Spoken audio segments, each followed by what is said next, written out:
300 টাকায় পাঞ্জাবি বিক্রি করো ফুটপাতে গিয়া, তুমি স্টোর নিছো কেন?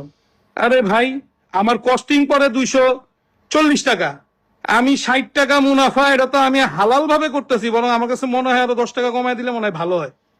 তো এইখানে আমি 240 টাকা কস্টিং এর একটা পাঞ্জাবি, 10 টাকা একটা ব্যাগ, 250 টাকা, অবশিষ্ট 50 টাকা প্রফিট মার্জিন, মানে অনেক ভালো।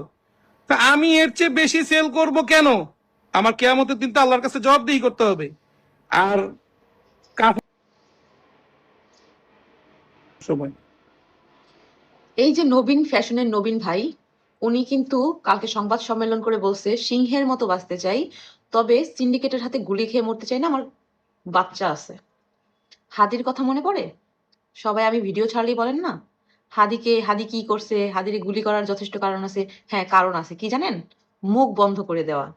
সেই দিন হাদিকে গুলি করছে, মুখ বন্ধ করতে পারছে, বিচার হয় নাই, এই জন্যই আজকে নবীন ভাইদের মতো উদ্যমী দেশপ্রেমী লোকরা ভয়ে, জানের ভয়ে দেশ থেকে চলে যাইতেছে।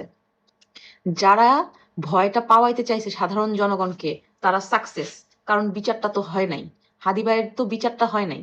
হাদি ভাইকে গুলি করার, মাথায় গুলি করে মুখ বন্ধ করার কারণটাই ছিল বাংলাদেশ নিয়ে যারা ভাববে, জনগণকে নিয়ে যারা ভাববে, যারা সত্য কথা মুখের উপর বলবে, তাদের মুখটা গুলি করার আগেই বন্ধ হয়ে যাবে, তারা ভয়েই দেশ ছেড়ে চলে যাবে, আর নয়তো কথা বলাই বন্ধ করে দিবে। তারা সাকসেস হয়েছে।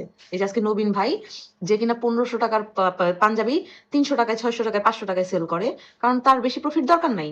সিন্ডিকেটের বাইরে গিয়ে সেই ভালো একটা কাজ করতে চাইছিল, জনগণের কথা ভাবতে চাইছিল, হালাল করে ইনকাম খাইতে চাইছিল।